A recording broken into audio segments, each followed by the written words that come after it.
Yo, welcome to another episode of Unpredictable Thoughts Podcast. Your boy Trouble's in the building. I want to give a shout out to Pure Hennessy White. That's what I'm sipping on today, right now as we speak. Make sure you drink responsibly. I'm actually drinking goddamn Pure White Hennessy with some green tea mixed berry. It's diet. I explain the reason why it's diet tea a little later in the podcast. But yeah, I also want to announce, in a sense, make sure y'all go support, cop the merchandise on unpredictablethoughts2.com. Yeah, like I said, unpredictable thoughts, the number 2.com. I couldn't get the original one, so I just added a 2 on it. What else? That's it. That for the merchandise, it's keep that same energy. Dad hats, and I'm good. Love, enjoy dad hats. So they are going out. Uh, so get them while you can, cause they will be sold out soon. And also, I want to give a shout out to everybody that purchased the dad hats with the breast cancer pin. I have no more. I will be doing a donation here soon once I get this last one shipped out. So yeah. And that's about it. I know Ford busy. Give a congratulations to him. He's expecting a child. I can't say a boy or a girl because he ain't telling nobody. I don't even think he know. I know he posted something about they don't want to know until the baby's born, to the day the baby's born. So I'm like, okay, that's dope. That's dope. I never personally, I know it's been done, but I never personally heard no one do that. With all these goddamn gender reveals. So I guess that it will be their gender reveal the day of the child is born. So that's dope. Not Ford. Jones. I know he goddamn still doing the goddamn schoolwork. And AC in Camp Lejeune living a damn life. So give a shout out to them doing the damn thing. So got a special guest long overdue. Yo, This is actually my Uncle Podgie. yo, what's good, everyone? What's going on? Nothing, man. It's chilly finally. Glad to make my debut. What, 2 years in the making? Yeah, yeah. Come on, man. Good Lord. I'm the one that gave him some tips. And I gotta wait 2 years. Come on now. I do apologize about that. I don't know. It was like, I guess when it comes to doing this, it's like. See, because you about to see. You see why he coughing and shit? Because he lying. Nah, I'm not lying. God don't like ugly. We know, folks. If you talking shit and you start choking up, you know what time it is. God don't like ugly. Nah, it's not that. It was just one of those things. It's like where do I begin? Because it's family, so it's like Living my best life. I ain't going back and forth with you niggas. it's that. It's like, okay, like where do you begin? Dealing with family, and then also it's like, okay, do I really want to open up? Cause I say I'm sort of private, and you're private as well. I'm like, Oh yeah, definitely. yeah. So it's like, okay, when it comes to this podcast and stuff, do I want to open up the world to my personal life? But as I thought about it more and more, I was like, man, when it comes to our digital era, damn that damn buffet food got me going, burping like something serious. But when it comes to the digital era, is just one of those things of like, if I record this now, this is like digital history. And as we get older, you wouldn't need anybody to write a book on you, because it's like, well, he was interviewed and he said these things verbatim. Nothing has to get switched around. Hey, this is his viewpoints. This is everything. So, yeah. So here we are. Mhm. Yeah, yeah. So what we talking about first? What we gonna get into? uh, um, well, my podcast is dealing with the military, so I do want to kind of get into your military background All right. of joining the Navy. Oh yeah, And I mean, if you could kind of reach back to them years on when you joined and give us kind of a background, yeah. All right, I'm the gonna start. year and why. Okay, I'm gonna start at the beginning, like when I was in high school. Like for some reason, like they would, how they come to your school and stuff like that, try to recruit you and stuff like that. And it was like they was trying to recruit me from the Army to the Navy, the Marines to come to the house. Wasn't really feeling it, but I still took the time to do it, even though I was wasting my time because I really didn't want to go. Whatever. So I bullshitted pretty much that. So I made it known that I didn't want to go.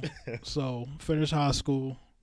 I left, and I'll never forget. I was riding around with Papa because I knew I wanted to be a cook. Cause that's all I did.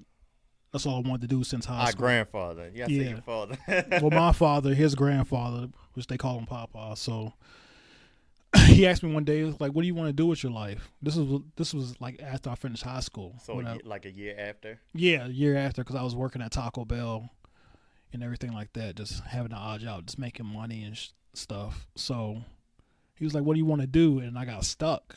And he's like, "Well, you need to realize what you want to do, because this is like after your teenage years, it's like you're starting to go into adulthood, even though you're still trying to figure out what you want to do in life." So I was like, I thought about the Navy. He said the military, and I was like, that's a good idea. Do something. So I went up the next day to the recruiting's office, right around the corner up there in Catesville. Baltimore. That's Route right. 40. That's right. 410. What was it? 443. Yeah. So long story short, got accepted in. Went to MEPS, did everything, swore in. This was probably around November of what? So I went to so it was around November of '98. Damn. So everything was cool, and then come Christmas, I knew I was leaving out right in January. So he's like, "I'll come and get you." So I remember like it was day. I remember like it was yesterday. January was it 16th?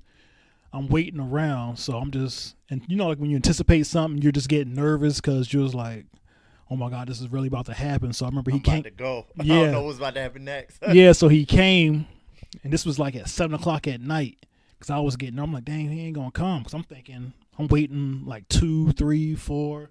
And mind you, people, or the podcast listeners, this is '98, so it wasn't no quick text like that. No, like everybody didn't have a cell phone like no, that. it was like even computers wasn't even popping off like that. Yeah. Like people still had them, but not to the aspect of what they do now. So 7:00, around 7:15, somewhere around there, he came, knocked on the door.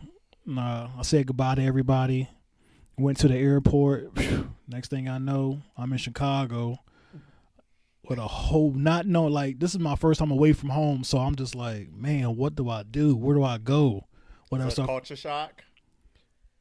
It wasn't really a culture shock, because type of person I am is like, I didn't mind going to other places. Like, I didn't want to just be home with my life. I wanted to go places. So it wasn't just it wasn't a culture shock, but it's like going somewhere for the first time and you don't know where to go. Like going to high school, where's my class at? Yeah. Who do I, like, you don't know nobody, you know what I mean? And so it's to just bring like, it back again. I know we just said it like not even 15 seconds ago. Yeah. You don't have a cell phone. yeah, like nothing. It's like you don't know who to talk to. You can't Google anything. No. It's like, trust was real back then. Oh yeah, Like, definitely. you had to really trust people. Oh yeah, definitely. And plus, it's like your first way traveling away from home.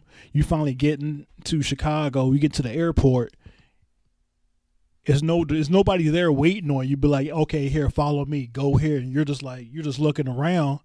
And I was like, where the heck do I go? Like, but I figured out. I seen other people standing around, and I seen some type of military thing, and it was like, all right, you gotta be over here. So I met this one guy, whatever. He was cool. We was cordial with each other. Like I guess us both being away from home the first time and stuff like that. So we kind of stayed side by side and stuff like that and chilled with each other.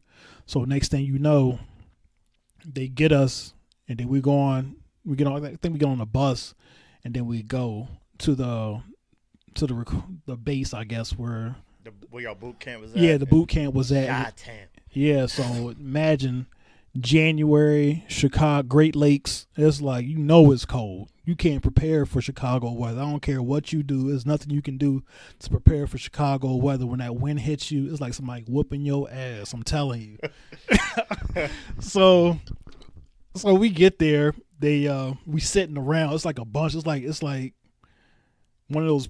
What's those things like Shawshank Redemption, like those prison camps? Like you just see mad people just standing around. You don't know what to do. So we sitting around, standing around, waiting. And mind you, I left the house, Maryland, my house, just him picking me up at 7 p.m. So you can imagine me waiting for my flight, the flight to Chicago, waiting around, and then them taking us to the what is on base. Yeah, waiting to take us to on base. So it's mad late. Yeah. I'm not sleeping because it's like I I don't know what 3 hours behind from the East Coast, or an hour, right? Chicago is, I think, maybe it could be 1, 2.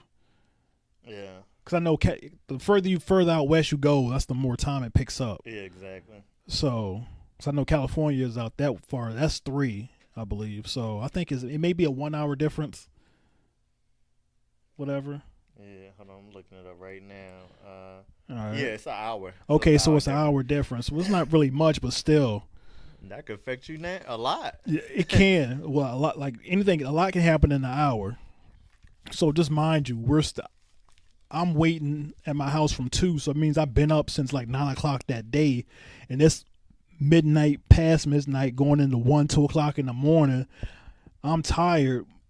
Mad people around. They telling us, hey, you go here, you go here, you go here, whatever. You're mad nervous, and then you going to pick up your uniforms. You trying out stuff. Hey, what size you wear? You like whatever.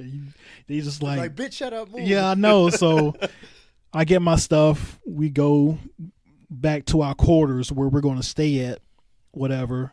And after that, I really don't remember how they figured out whose bed was whatever. But I know my bed was all the way in the back and everything. And I had a bunk mate because we had bunk beds and stuff like that. And I had the top bunk, so it really didn't matter to me. But the main reason I did go, because it's like I knew I wanted something more for my life, but I also wanted to make my parents proud. Pretty much that was the main focus of me going to the military, because I wanted to make them proud and everything like that. I didn't want to be like this some other person, be like just not doing shit. You know what I mean? Like I wanted there to be a purpose. I wanted them to be like, yeah, that's my son. He's doing this and everything like that. So I graduate boot camp that March, I believe, because it's not that. It was like 8 weeks or something like that. Yeah. So hold up, would it be March, January, February? Yeah, it'd be around March and everything like that. I remember everybody came up. You, my mom, my dad, your mom, your brother, your sister.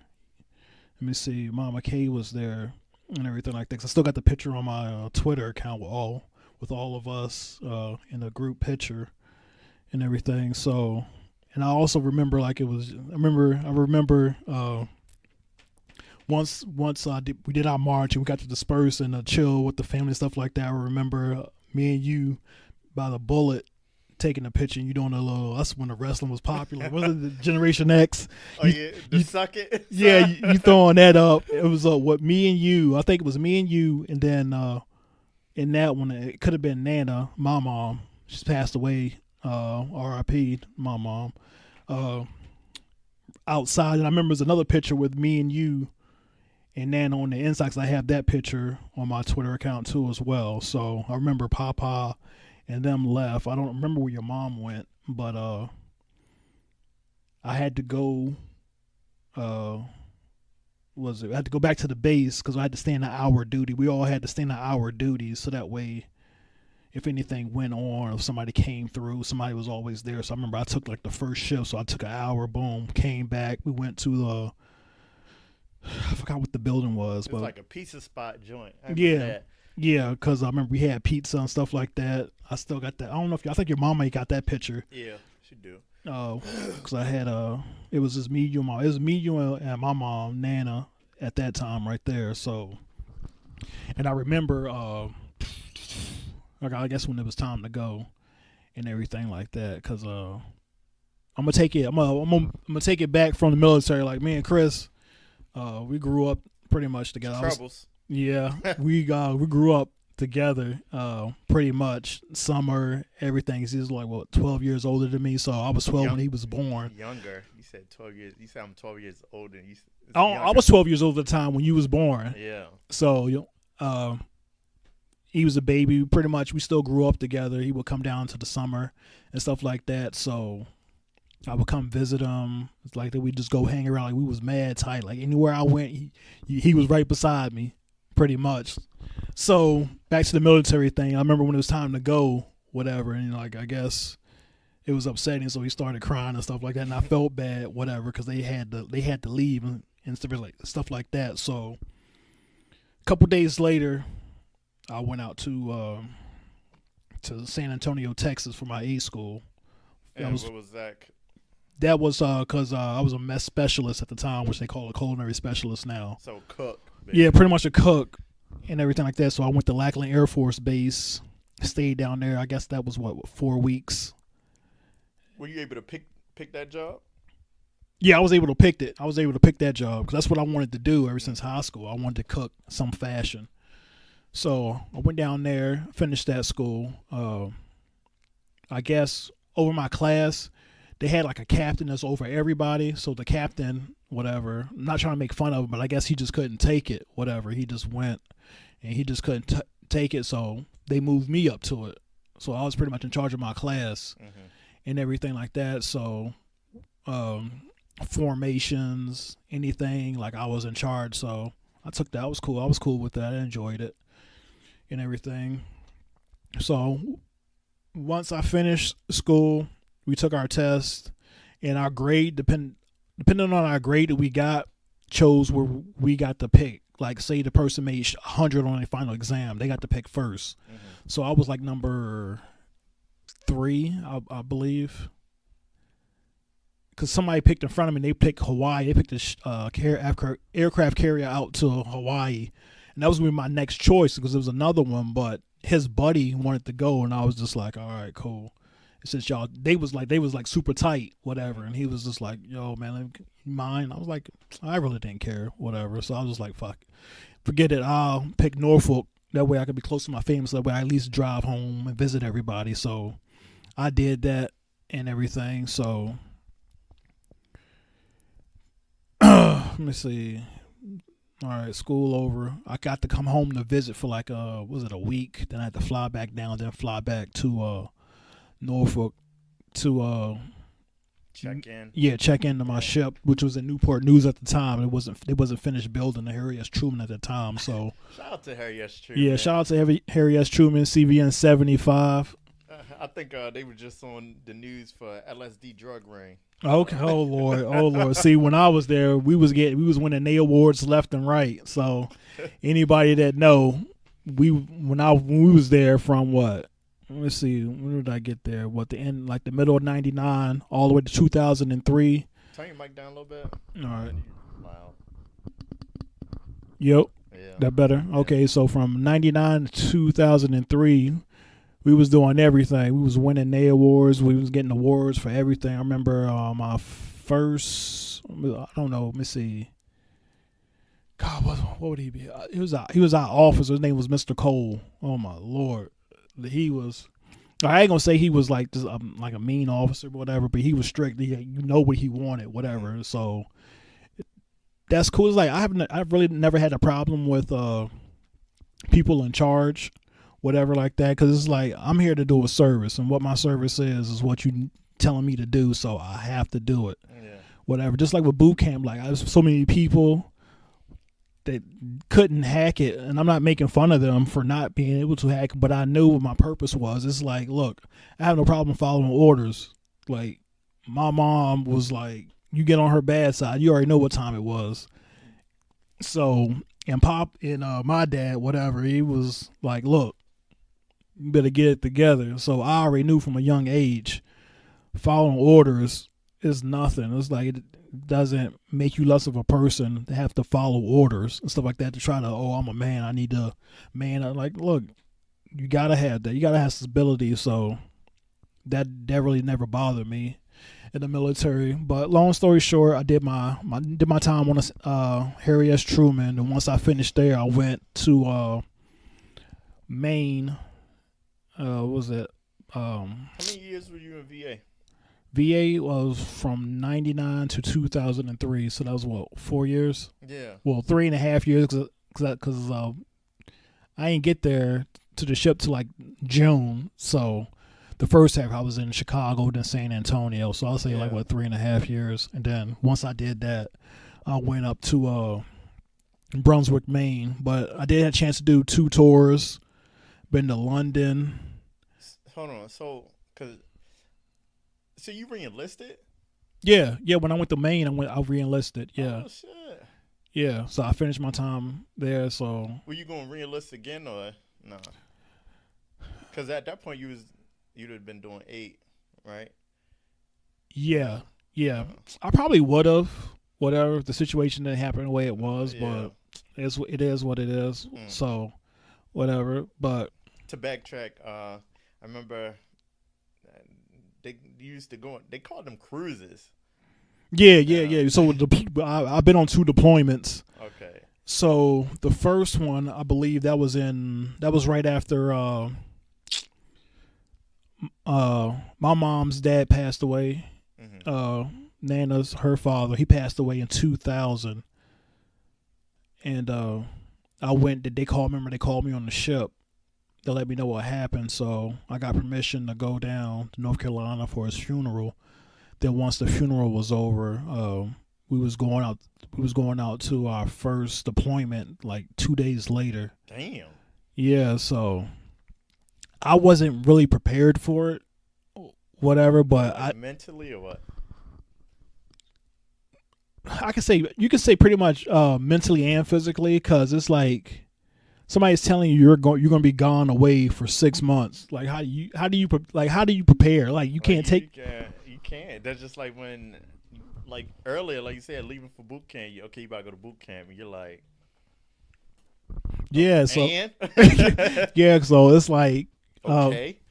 Like, how do you prepare to be gone away from 6 months? Like, what can you bring? What do you need? It's like it's not enough stuff that you can sit there and say, I need this, I need that, I need this, and still need to keep it in a small, compact place for 6 months. Even though, like the aircraft carrier, it had a store so you can buy deodorant, stuff like that. You can wash your clothes and stuff like that. People can still send you packages, mail, and stuff like that. So once I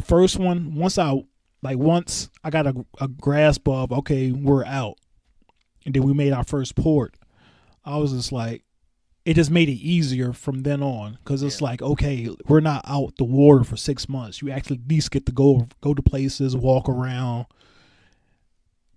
you know what I mean, and just enjoy life. Like I remember on my was it the first? I think it was the second one where I was in shoot, let me see. I'm trying to think. I remember I was one place in Christmas, because I think it was the year that you got your Xbox. Mm-hmm. Whatever. I think I was in maybe France for Christmas, and New Year's I was in Greece. Damn. You see what I'm saying? So it's dope. like you like it sucks not being with family. Yeah. But you do acquire, in a sense, a military family while you in or once you're there, because all y'all have an understanding like, yo, this shit sucked to all of us, so let's make the best of the situation. And plus, it's like, and you become so close with people, male or female. Oh yeah, definitely, because it's like my whole S2 division, and it's like pretty much just like a brotherhood, whatever. It's like you get along, you disagree just to disagree on certain things, but you still family, whatever, and you grow accustomed to understanding different people, different nationalities, of what people like and what people don't like, what to do and what not to do, regardless, whatever. So it's just like, all right, cool, we here, we're gonna do this, whatever. So, but after the first one, it's like, all right, cool. So when I did my second one, it was no big thing, because I already knew what to expect. It's a breeze. Yeah, it's like going to the NBA and you're a rookie, you don't know what to do. You just like, okay, I need to make some shots, I need to do something. But when you get get further on, he's like, all right, cool. I know what to do when I get to the playoffs this time. So season in the game. yeah, so whatever. So my second cruise, we pretty much went to the same places. So I was like, I was accustomed to. At least I knew what I was doing. But I know it was one place, two places that we haven't been before. One was London. I remember we was there back in 2002. Because I remember I went to the movies. I seen the movie old as I don't know what, X-Men 2. I remember that.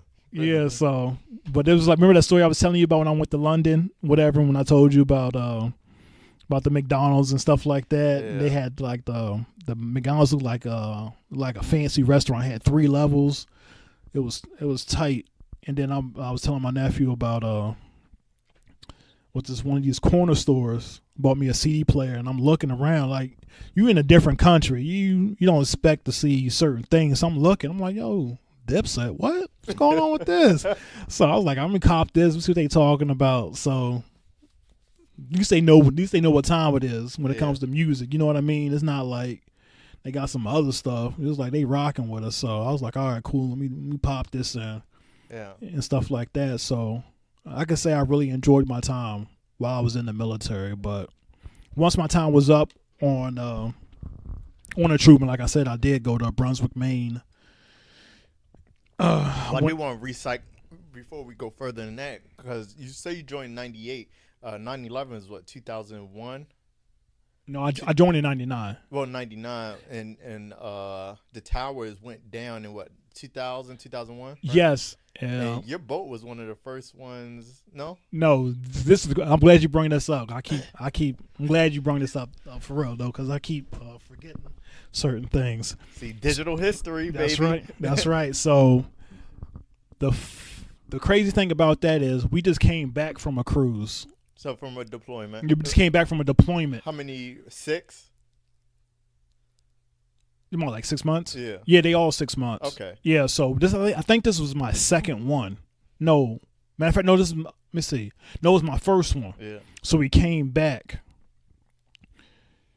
So once we come back, we had to go to Portsmouth, Virginia. That's where they decommission the ship. I guess they fix it up from all the water, that sea salt, whatever. So I remember like it was crazy just because I woke up and I'm just like, what the hell is going on? Because it's like, like when you waking up and you just like, you don't know what's going on, but everybody else does. Yeah. So I'm just like, what? This is crazy. So they was like, look at the news. Like, oh my God, what is, like, what is going on? It's like, call your families. Next thing I know, I heard is the base is on lockdown. This is like 8 o'clock in the morning or something, whatever. So I was like, what? What's going on? Because I'm like, all right, I'm just going to work. Like, there's nothing I can do. I'm a cook. I can't shoot nobody. You know what I mean? So I was just like, all right, then what's going on? Then I went out there and watched the news, and I heard what was going on. I was like, oh my God. So terrorist attack. Yeah. What went through your head first time you saw? Because you're older, mind you. I was in the 6th grade when that shit happened. Okay. So I'm in school. And the crazy thing is, it's like one of the I don't know what to call it, not a manager, but in the aspect, she was a manager. She was like above you. Yeah, she was above me. She was in charge. She was like LPO. Something. Yeah, something like that. So sorry, Navy. I don't know y'all terms. Yeah. I've been out, so I apologize. She was like, if you need to call your families, get in touch with somebody, because I heard about what happened in D.C. So I'm thinking my dad, because he works for the Amtrak. So I don't know what's going on, because it's like, I don't have a cell phone. I can't call. There's no videos, mind you. This is 2000, 2001. Yeah, this like from now and back then, it's like the Stone Ages almost. You know what I mean? Yeah. It's like, what's going on? So I was just praying, because there's no way I knew I couldn't get in contact with them, because I didn't know any phone numbers to get to contact with them at work or nothing like that. You know what I mean? Yeah. So I was just praying and stuff like that everything was okay and everything. So, and it was just crazy. 2001 to clarify. Yeah, 2000. So it was just crazy, because it's just like, I ain't know what to do. Yeah. There's nothing I could do. We can't leave. You know what I mean? Our ship is in Portsmouth, Virginia, decommissioned, so it's not like we can go anywhere or do anything and stuff like that. So I was like, I thought y'all ain't had to go out there. No. I thought y'all was. I thought your ship was. Nah, my ship wasn't. Yeah, my Oh. ship wasn't. So I lied to somebody. I know that. I was like, yeah, my uncle's ship was one of the first ships out there. I swear. Or y'all was like somewhere like on the water, and they were, like aircrafts was landing on y'all ship, like coming on and off to go bomb. Oh yeah. I don't. Damn. Okay, I was wrong. Okay. So This is digital history. yeah. So fast forward. I was able to get in contact with them, talk to them. Everything was okay. They locked DC down. They sent them, I guess, out to hotel rooms and stuff like that. So just in case anything popped off at work, nobody would be there to get hurt. So, but I was able to come home. I took the bus home, and I did see the Pentagon, and they had it like the side of it was tore down, stuff like that. So Like a video game. yeah, I type know of it looked yeah. crazy too. So, cause I was on a Greyhound. I remember I used to like every so often I would take the Greyhound from was it Newport News and Newport News or no Norfolk. I'm sorry, Portsmouth. I'll pick it up there and then I'll take it all the way to DC or no Baltimore stuff like that. Yeah. Then I'll just either catch a cab to the my dad's house and stuff like that. Was as far as deployments, this is your best place you ever visited? My best place I would have to say London. London #1. Shout out to Summer Madness 8. Turkey was another one. I love Turkey. That was a nice place. That was a beautiful place. Let me see. Dubai, that was hot. Now I'll tell you, that was super hot. Whew. Oh man, I never forget. Sorry, but I remember we had to do our PT training one day. Me and my coworker, whatever, we did it together. 6 o'clock in the morning. It's like 100 degrees outside. Imagine doing sit-ups, push-ups, and running a mile at 6 o'clock in the morning, and the sun's beating like it's 3 o'clock in the afternoon. Oh hell no! And then after that, I had to go back to work. Like, come on.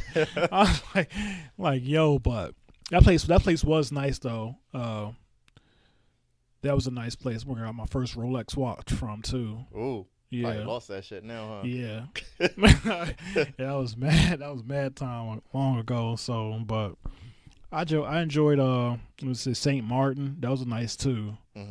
St. Martin of. Let me see. Canada was tight. I went to Halifax, Canada. That was cool. It was cold though. Yeah. That was cold as I don't know what. But all the other places I've been to, like let me see. France, that was nice. I like that. Greece, Suda Crete. Let me see. Dubai. I don't think I got off the ship in Dubai. It was just like I'm just tired of wasting money. Let me see. There's some other places I just can't think right now. Yeah. Yeah, because it's like a long time ago. But I do actually have money from each place that I've been to. Oh yeah, that's dope. Yeah, Yes. I do shot glasses. Okay, that's what I was trying to do. But that's like with different states. But like every place that I've been, I gotta find that photo album that I got with all the money and everything. But also too, remember about when did the DC sniper stuff that happened in like what 2000 or 2001 too as well? That had to be like 2 or 3 years after. Okay then, because I remember I used to catch the bus home then too, and it was just always fearful because they was talking about the dudes just pop anybody and stuff like that. I was always worried about pop out your mom just pulling up getting gas. You know what I mean? Like it's just crazy. So once that passed, let me see. What anything else happened? But during your time, man. Yeah, I'm trying to think of anything else. Oh, I met we was doing something. I remember I met President Bush, the first one.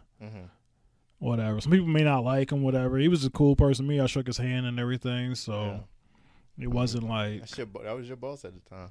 Yeah. Matter of fact, it his son was in office then. His son was the president then. Oh, yeah, okay, yeah. You said the first one. My bad. Yeah, so the first one, yeah, he came. I remember I was just walking through the ship, and I just looked up and he was right there. Him and one of his security guards, stuff like that. And he took his hand out, and I shook it. So I was like, all right, cool. So that was a great experience right there, meeting one of the presidents. RIP to his wife too as well. I know he's going through some issues right now himself. But overall, in the military, I had a wonderful experience. I wouldn't. If I had to do it all, I say I'd probably do it all over again. Yeah. Whatever, because regardless of what people say, whatever, it's just all about your mental state and stuff like that. I know some people are stronger than others and stuff like that. It's like everything. Like I always tell certain people or people that I talk to, not everything is meant for everybody. You know what I mean?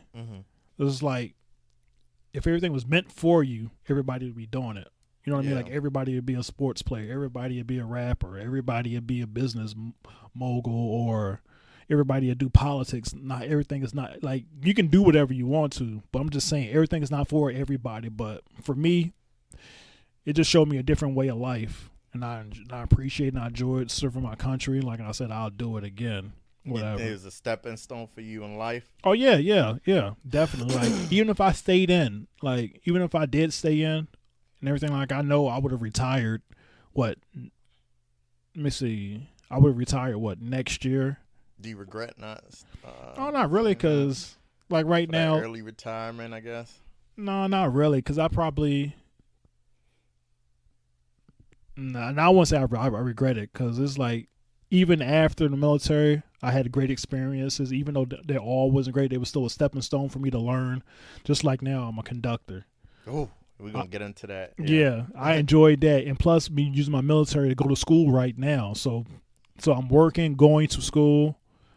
I made my residence in Virginia. Whatever, have my own house. Whatever, I'm enjoying life. 2 cars. Whatever. I get to travel if I want to. Got family close and stuff like that. So it's like it was a great opportunity for me, and I'm glad I did it. But I always knew I wanted more.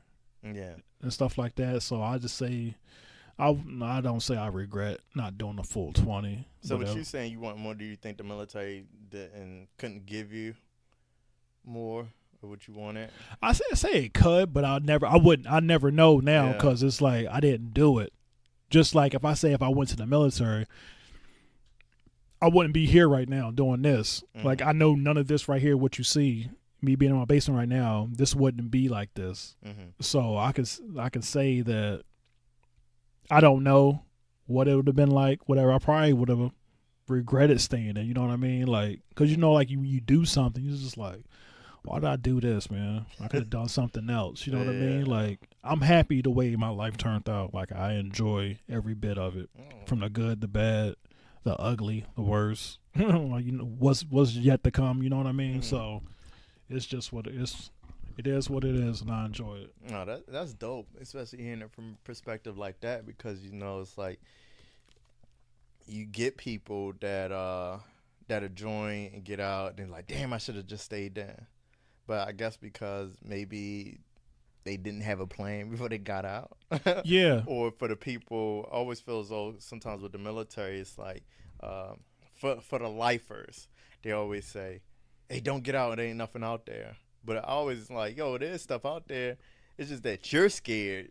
Yeah. And it's like you can't operate on the civilian level. That's why, like, with me being in the military, it's like I always try to operate on both. Like, if I had to, my mindset is always, if I had to get out tomorrow, will I be able to sustain in the civilian community? Yeah, and also this too. Even with that, like how you say, some people say there's nothing out there. It's all about your support system too. Yeah.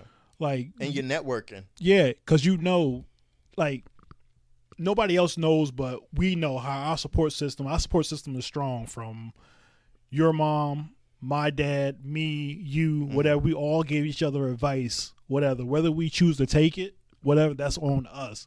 But we have a strong network where we're always supporting, we're always behind one another.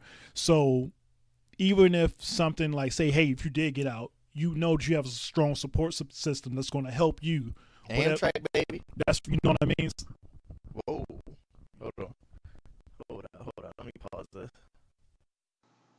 Yo, so I apologize. We was kind of having a little technical difficulties as far as the audio, so I cut that thing short like as soon as I heard it because I know I had some audio difficulties in the past, and hey, I'm learning. I'm learning. You gotta put 10,000 hours into it to become a master. That's right. So, but we were talking about the support system. So, what was you saying? Oh, like I said, it's all about your support system. Whatever, like I said, we have a good support system, so we're always going to be around for each other, regardless of anything. We're always going to give each other pointers. We're always going to just give each other advice and always be in each other's corner. So it's like, regardless that I got out, I always had uh, my family around to give the help. If I needed help, boom, here you go. Just like with Papa helping me get a job at Amtrak. Yeah, because I know at first when you first got out, you was not trying to do Amtrak at No, all. I was not. I tell everybody this. It was like, why didn't you come earlier? It's like I did not want to be here because it's like He was doing construction. I'm yeah, like, what? yeah, because this is like I didn't want to come here and have to fill somebody else's shoes. You know what I mean? Like I wanted to go someplace where I can start from the bottom. Be like, I don't want to be like, well, you only got this because you're dead. I'm like, no, I didn't. Was it but what's the? I think the word is nepotism, right? I guess you know, see Stephen A. Smith words over here. I think the word is nepotism, Yeah. and I may be wrong, I may be right, but basically it's basically support.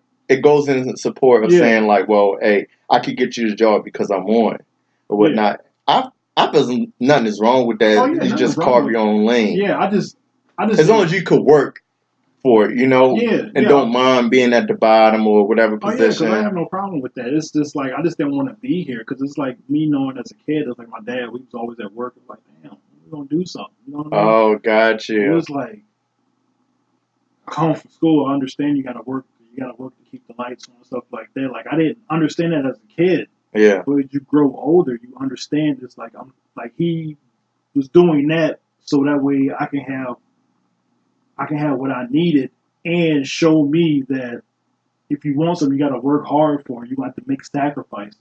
Yeah. Like as a little kid, like you don't understand that. All you understand is you're not here. Mm-hmm. You know what I mean? So I always thank him for that. Whatever. It's like even when I go to work today, they was like everybody asking like, "How's your dad? How's your dad?" And I tell them that. He's like, you see why people are doing that? Because I treat people accordingly. Mm-hmm. It's like I'm nice to everybody. Or just say hello. Yeah, that's it. Just say hello. That's it. Man doesn't get you where money won't. Yeah, definitely. This is like you see that. You honestly, you see that. You see that people saying it's like I treat people nice. I come in respectful to everybody. I treat everybody the same. I'm not coming in here yelling at nobody because every time anywhere I go, everybody always asks, "How's your dad doing?" I'm like, "I'm doing fine. I'm doing fine." Like, good Lord, I'm here. Thank you. I'm here. But I appreciate the opportunity that he gave me and everything like that. And it's just like I said, I was telling you, like I did not want to be here because it's just like so stubborn in construction. So what was you gonna do with construction? Like, what was in your head during that time? Like, of course you was like, well, I don't want to go to Amtrak. So was it just you going up the beaten path just to kind of prove a point? No, but it wasn't that. It's just I wanted to make my own lane. I don't want nobody to give me nothing. You know what I mean? Like if I want something, if there's something I want to get it myself. I don't want to sit there have to depend on nobody for nothing. Yeah. Because when you depend on, if you're dependent on somebody, you're always waiting. You know what I mean? Mm-hmm. Like I had a decent job, got paid every week, whatever. It wasn't as much as I get paid now, but I'm just saying. Yeah. I always had money every Friday. I never had to wait on nothing. Whatever I paid what. I think that's you. Let me say, yo, can you hear me good? Hold on. Yo, I apologize once again. Technical difficulties on the audio. Like I said, I'm trying to nip it in the bud quick. So this should be clear and we shouldn't have any more technical difficulties. as long as Podgie make sure everything is good. So, you good? Yo, I'm good. I'm good. All right. So, what you saying?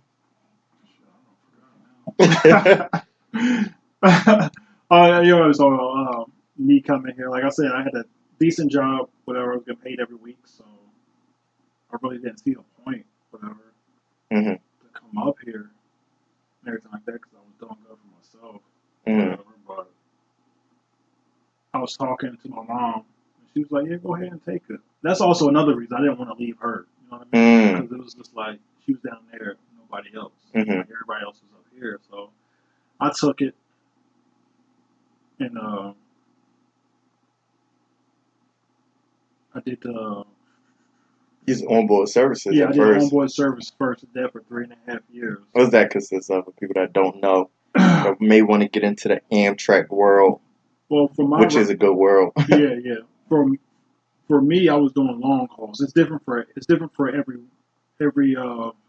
region that you go in. Like I was doing long hauls, so that means I would get I would come to work at 4 o'clock I would come to work at noon, leave at 4, and we'd go all the way out to Chicago. We had sleepers, we had coaches, we had a dining car, a cafe car. So with me being an extra board, it means I could just switch from any position except for LSA because I wasn't trained in LSA. That means that you do the cafe car, or you do the person in charge of the diner. But I could do chef, food specialist, or service attendant, which I would take the order, serve the food, stuff like that. So it just depends on what I needed for that day, is what I did. So if I was in the sleepers, that means I would make your bed, put your bed down for you. If you want to eat in your room, take your order, take it to the dining car, fix it up, bring it back to your room so when you eat in your room. And that's pretty much it. If I was in the coaches, assign your seat. That's where you sit at. Every stop, I would, depending on where you was going, what place you was going to, was determine what car you would be in, and give you a seat, and then do that for every stop. Now, if I was in the kitchen as a cook, it means I would be cooking your food for you, or if I was a food specialist, it means I'll be helping the chef. Like I would wash dishes, clean up the food for the chef as he cooked it, uh, put the food in the elevator, send it upstairs to the crew upstairs for them to pass the food out, and then do that for dinner. Then the next night, the next morning, we'll clean up, do breakfast, and then we'll get in Chicago and then take a rest, take a nap or something like that, and then come back and do dinner that night, and then do the same next thing the next morning for breakfast as we come back into DC. So once I did my 3.5 years over there, I came over to T&E side, which is a conductor. You see, I came over. You see, I got hired in what 2010, November 1st. So, a couple was it? What's the date? 10th. Yeah. So 9 days ago makes my 8th year at Amtrak. Oh wow. Yeah. So when I came over to the training engine side, uh, my conductor, I did that, passed the school, and then became assistant conductor. Did that for a couple years, and then I got promoted to conductor, person to be in charge of the train. Whatever, I passed those tests, qualifications, so I'm a certified conductor. That means I can run a train. Well, I can run a train. I don't actually run it. I'm in charge. You don't drive it, yeah. Yeah, I'm in charge of the train, which is the crew will be an engineer, a conductor, and then depending on how many cars, assistant conductor, 1, 2, or 3, whatever. So I mean, I'm in charge of everybody. Oh damn. Yeah. Even Head conductor. Yeah, the conductor, because the engineer, he's pretty much driving the train, so there's nothing he can do. Yeah. Back here, it's like I'm in charge, back in the car or whatever. So I'll tell him, hey, uh, stop the train. All right, let's go, and everything like that. And then spot where to spot the train at, back the train up, whatever there's an emergency and stuff like that, or God forbid we hit somebody, whatever. Mm. Is that common? Real common? Maybe trained by suicide type of vibe. You know what I'm saying? This would be the season for it because of the holiday season. What? So it is common. It is. Mm. It's common for it to happen, whether it be by accident. Mm. But when the holidays comes around, like Christmas, Thanksgiving, some people may have lost their jobs, lost everything they had, and there's nothing they can do to recover. So they may just end it like that. God forbid I be in one. I haven't been in one yet, and I'm thankful for that. The crazy story I tell people, like my very first trip from as assistant conductor, I went up from left DC, got to New York, good trip, come back. We stopped. It was in Jersey somewhere because a classmate of mine, it was his first trip as well too. His train hit somebody, so my train pulled up beside his, got all his passengers off. Like our very first trip. I'm just like, what the fuck? So that was an experience. I didn't have to go out and see any body parts or nothing like that, but there's been times that I've seen trains that hit people and seen body parts, whatever. So it's not a good sight. But yeah. Dang, I couldn't even imagine. Like, did he give y'all did he have counseling sessions for y'all for that type of stuff? Yes, if you're involved in one, you have they give you care. Mm. As far as the counseling, I guess you could request that if it's something that's like Bothering you? yeah, like I guess it's something that bothers you later on. Because like say if it's your first time doing it, whatever, or you're a conductor, you have to go out and check the train. You see that, and you're not prepared for that. You know what I mean? So yeah, I guess you would have. I guess they offer that. I don't know because I never had it happen to me yet. Yeah. Whatever, but at least they offer it, Yeah. It's not like they don't offer it or it's like a hidden secret. Like it's out there. They have procedures for it. Yeah, because it's like our job is straight. Like from the outside in, you if you see me in my job, you just think I don't do nothing. Yeah. You see what I'm saying? Punch tickets. That's it. Yeah. You think I just come through, scan tickets, and that's it. But can you imagine backing the train up from one point to the next point, looking at signals, knowing what signal to call, saying, "Hey, come south 30 cars, looking at the medium clear." You wouldn't know what that means. What the fuck? You know what I mean? Yeah. It's you're like for my job means I would have to be on the point, which is the rear of the train. I see whatever I see, I have to relay to him so that way he knows what's going on in the back of the end because he can't see back there. Only I can see. Yeah, so you his rearview mirror. Pretty much. Yeah. So me calling that signal, he knows, okay, it's a medium clear. It means nothing's coming at us. Mm-hmm.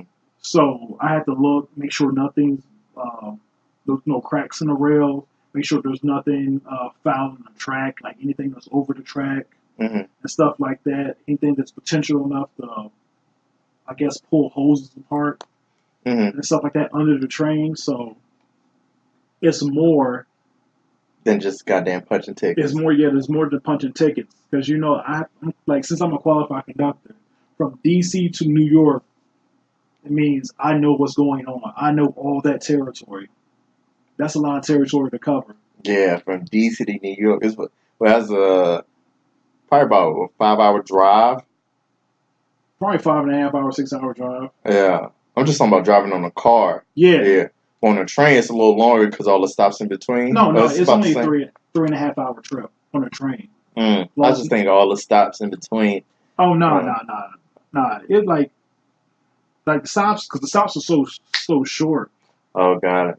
And it's like that really doesn't affect it because we only stop in there picking up pads, let people off, and we're trucking down there. But if you ever ride a train, just imagine having to know from DC to do that's 3.5 hour trip, and everything everything that you see, I have to know milepost, what station stop is this, what milepost. Say something happens up the road, I need to call whoever. I need to call like C-Tech. That's who's in charge of each track from each section.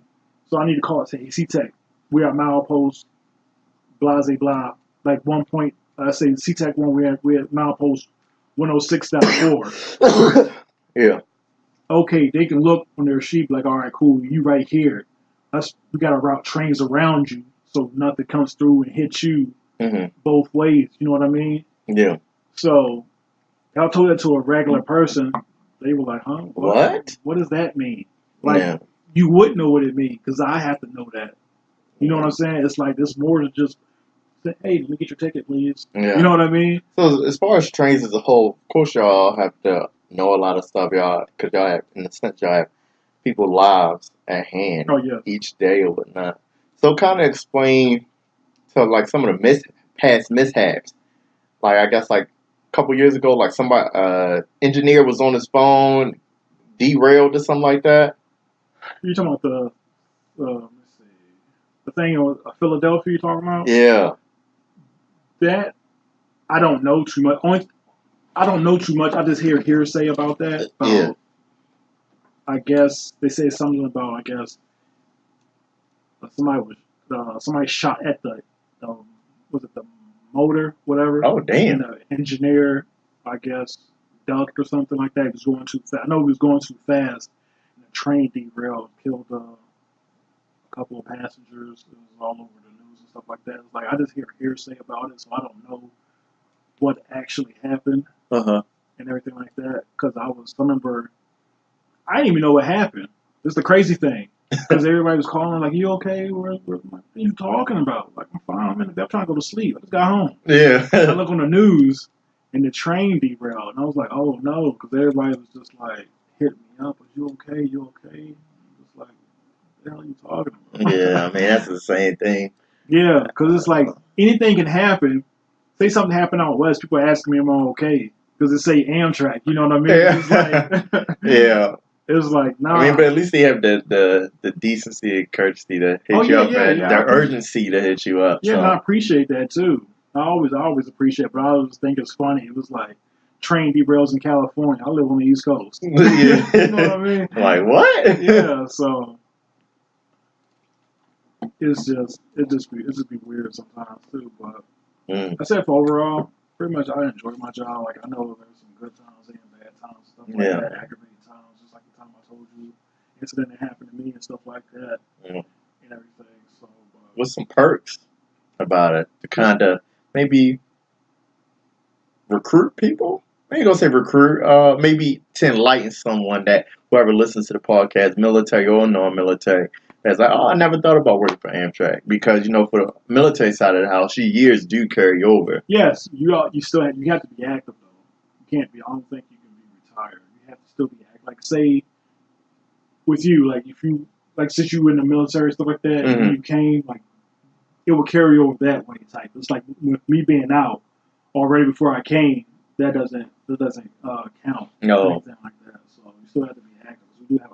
We have quite a few active military people at Amtrak, conductors, and everything like that. So Okay. that's the perks. I know you get to travel. Usually I need to travel. For the free. Up and down the corridor and stuff like that.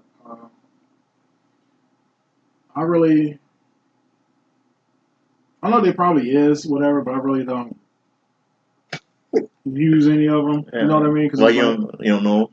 Yeah, because it's like I've been to New York so many times. It's like ain't nothing there for me. You know what I mean? Yeah. And it's just like I'm always on the train. I don't want to be on it. You know what I mean? Yeah. You know what I mean? So it's like I'm on the train almost every other day. So I could be on a train 6 days a week, 7 days a week, and it's just like, all right. Yeah. Let's take a flight, whatever. You know what I mean? Yeah. It's just like your train is cool though, like, but about some downfalls to it.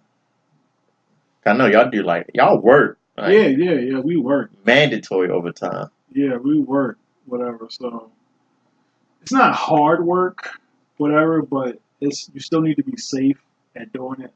You know what I mean? So it's just like with anything, like you always need to be safe because this equipment does not bend bone, will not bend metal. Yeah. You know what I mean? So these trains are very heavy. So that's one thing about it. You always got to be aware of what's going on with where your surroundings, whatever. Because quick of a blink of an eye, a train could be coming, you won't even hear it.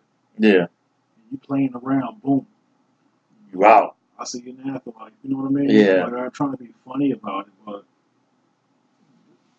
there's some consequences to not being safe and everything like that. Because our grandfather did, well, I say our grandfather, my grandfather, Yeah, your father, Dad. Papa, he did, what, 40 years? Yeah. And 40 years on Amtrak, so compared to when he was coming up on Amtrak, and then for you now, like the whole safety procedure changed, and probably his generation is the reason why y'all gotta go through so much bullshit. It's crazy. Even when he got hired, it wasn't even called Amtrak. Yeah. It was called Washington. It's called Washington Terminal. It sounds familiar. Yeah. So Amtrak came in and played later on, but yeah, like I said, I enjoy my job. Whatever, get to meet some nice people. Like let me see, met Cicely Tyson. She was cool. Let me see who else I met. I met Corinne Stephens. Oh wow. Like when I was looking, I'm like, what? Like, but I wasn't like trying to be all up in her face or nothing like that. Let me see. Sportscaster James Brown. I met him a few times. You worked the train because they do private trains for sports teams. Yeah. We do all sports teams. We're not allowed to talk to them. Okay. Nothing like that. So I just keep it professional. If they walk by, they say hi. I say hi back, whatever. Can you say what teams on the podcast or no? Yeah. Let me see. I had the Yankees before. I met saw Dallas Mavericks, the 76ers, the Eagles. Let me see, who else? A couple of hockey teams. Let me see. Did we have a baseball team? I think I did a baseball. Like one or two times. Well, another baseball team. Let me see. I think that's it for me, sports-wise. They all seem pretty cool. Yeah. Whatever, like that. Like I'm not pressed. Like, oh my god, autographs. I'm just like, hey, there's normal people just like me. So yeah. They say what's up, I'll say what's up back to them. Just keep it moving. Whatever. I come to work, not to be starstruck. Yeah. You know what I mean? Like, but it's cool. Like you get to see them and talk to them. Just like what's the guy? Sean was it Aniston? His name's Sean Aniston, I think. He played in the movie Rudy. I fucking know. I met him. I talked to him. He was pretty cool. I said, remember that stuff was going on in Baltimore? I guess there was the riots like a year or two ago. About Freddie Gray. Yeah. I remember what's his name? Anderson Cooper got on the train. Wow. What's the dude from Dirty Jobs? Was it Mike Rowe? I met him because I just looked over and it was him. I shook his hand. Oh, that's pretty cool. Whatever. He was nice. What's the dude from Everybody Loves Raymond? The tall brother, the deep voice. Yeah, I know you're talking about. Yeah, I met him. He was cool. He was cracking little jokes with each other and everything like that. I saw Jeremy Irons on the train. He wanted to play Alfred in the old Batman movies with Christian Bale. Spike Lee. I met Spike Lee. He was pretty cool. So what you're doing Amtrak now, is it like you said 8 years in? Yeah, 8 years in. Is it some you see yourself retiring in, or you think you're gonna? Yeah, I can see myself retiring. Like, cause you went from like wanting to be a cook and all that to being head conductor. Yeah. It's HNIC. Yeah, I know. It's like after a while, it's just like I just got burnt out. Whatever. Being cooking. Yeah, because it's just like, man, I gotta cook every day. Yeah, and it's just like, man, you cooking like when you go out to cruises, you cooking for like 8,000 people. You open 24 hours a day. I'm like, oh, come on, can we get a break? Yeah. Everybody else get to relax, sit down. We steady cooking. I'm like, dang, I can't be this damn hungry. You know what I mean? Yeah. It's like we at a damn casino or something. Much food we cooking. So I was like, forget this. And also, even though, like I said, when I was younger, I wanted to be a cook. I always wanted to do something with my hands. Mm-hmm. Like just work around my hands. So me doing construction, me laying carpet, doing drywall. So that way, I'm glad I did was able to learn that because I got my own house now. So if anything goes wrong, I can at least got the basics of what to do. You know what I mean? Yeah. Like a lay towel, stuff like that. So I can pretty much do it. Yeah. That's dope. That is dope. So Amtrak will be your retirement spot, huh? Yeah, I can see that. And plus, I'm going to school right now for information technology. So even if I don't, at least I have something else to fall back on. You know what I mean? Yeah. Excuse me. So that's always good. And even if I do decide to change my major or not, depending on what I want to do later on, I still have that opportunity to do that. Mm-hmm. So, but I always just feel like I feel like an accomplishment for me, like something else. What I like, because even though I started it back in '08, I wasn't real serious with it. Mm-hmm. So I just let it. I just fell back for a minute, and then as time went on, then you was going through, and then when you graduated, it gave me motivation to do something instead of just sitting on it. And it's just like I have something, but I'm not using it. Yeah, I always tell people, I'm like, yo, school isn't bad. I understand school isn't for everybody, but like with me, school kind of just helped me open my eyes to like different things, different websites, just definitely. a new way of thinking. And like I'll just say, especially to my military, because you go to school for free, well, active duty do. Yeah. But I'm like, yo, just take 8 weeks, because most semesters is about 8 weeks, give or take, right? So just take about 8 weeks. And within that 8 week time frame,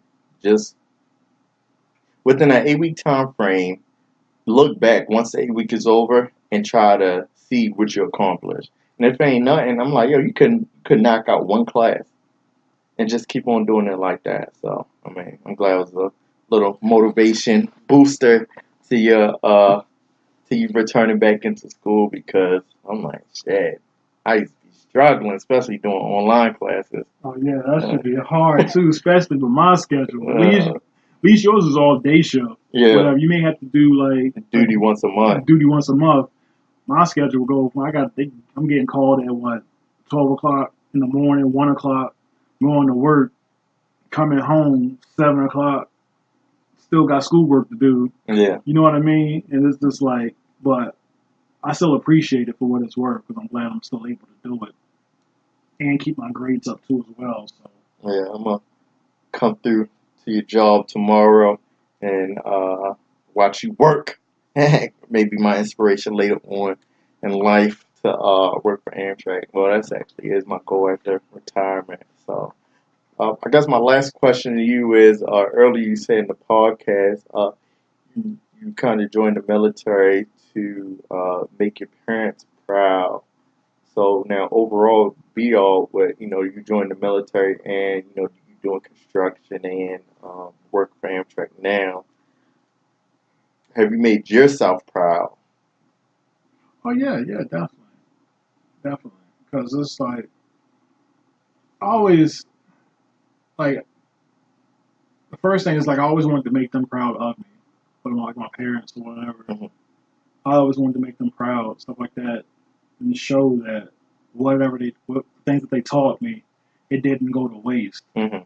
And everything like that. Like when you're young, you don't think past pretty much about can I get this or can I get that. You don't think about 30 years in the future when you have your own career, your own house, your own kids. You're not thinking of that. If you are, you're not thinking of the just of okay, how I'm gonna take care of this, how I'm gonna do this, how I'm gonna teach my kids, where I'm gonna live at, and stuff like that. And I owe everything to them. Mm-hmm. You know what I mean? It's like my dad is still alive. Like I said, my mom's not. Rest in peace. Your mom. We all have our own establishments. We all have our own careers and stuff like that. We all have our own kids. Mm. You know what I mean? So and we all lean on each other. You know? And I think like when I talked to my dad, he was like, "Thank God first for everything." Like he always thinks like he wakes up, he thanks God for everything. He's like, "Thank you for waking me up. Thank you for blessing me." It's like I will always be proud of what I will always be proud of anything that I do, even if I even make a mistake, I'll know what to do next time. Yeah. You know what I mean? So I wouldn't say I'm satisfied because I always want more out of life. You know what I mean? I just don't want to be, all right, I'm just content with this. I'm just living my life. Like, no, I want more out of life. I want to help others. I want to help myself. I want to do different things and stuff like that. So, let me see. I'll say for the most part, everything's working out. Oh yeah, and it took you long enough before I close this out. It took long enough to finally go get that check from the VA for disability. Oh yeah, definitely. One thing too, folks. Regardless, take care of yourself always. Because you can't take it. Your health is your wealth. That's right. Because you can't take care of yourself, you can't take care of nobody else. If you have a family, how you gonna take care of them if you ain't taking care of yourself? Like, do whatever you can to make sure you're around for them. All right? Like with me, like a couple years ago, I found out I was diabetic and stuff like that, and just going through the process of trying to understand, trying to figure out what to do, what not to do, how to keep my sugar stuff there regulated. There was times where I wasn't, and then my dad found it out, and he was just like, "Look, I'm proud of you, whatever, but I don't want to have to bury you." You know what I mean? Yeah. That's not what a father does. He doesn't want to have to bury his kids. I want you to be around for your kids. Mm-hmm. So, like I say, folks, take care of yourself. Regardless, if you can't take care of yourself, you can't take care of nobody else. If you have a family, you want to be around to see them grow and cherish and have fun time and good times. So, on the end of the note, my life has been good. Whatever, from the good, the bad, whatever, I cherish everything that happens in my life because it gave me an understanding, a new outlook, and stuff like that. So, everything that's happened to me, I'm grateful for because it taught me a good lesson. But on that note, I'm out of here. I'm going to do the schoolwork, play some Xbox. Y'all take it easy. All right, thank you. I know it's been 10 years. I mean, 2 years. Yeah, I know. Be on this podcast, but I finally got you on. Before I close this podcast out, once again, make sure you go check out the unpredictablethoughts2.com website. It's unpredictablethoughts, the number 2.com website. That's where all the latest podcasts are. You can even shop for the merchandise. As of right now, for the Unpredictable Thoughts merchandise, we have the dad hats. Keep that same energy. And we have I'm Good, Love, and Joy. Keep that same. Well, I'm Good, Love, and Joy dad hats. So make sure you go cop those.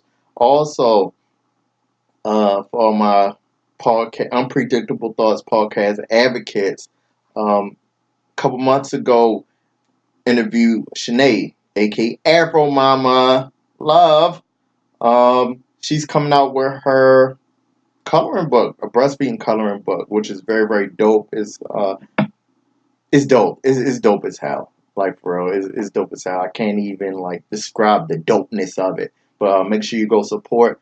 That link is actually on the unpredictablethoughts2.com page. So make sure you support both movements. Breastfeeding, it's a thing. It's just a thing. So I learned so much going through that book. I ordered 3 copies of it for the support. So support her, support me. But yeah, it's another episode of Unpredictable Thoughts Podcast. Your boy Troubles. Peace. Yo.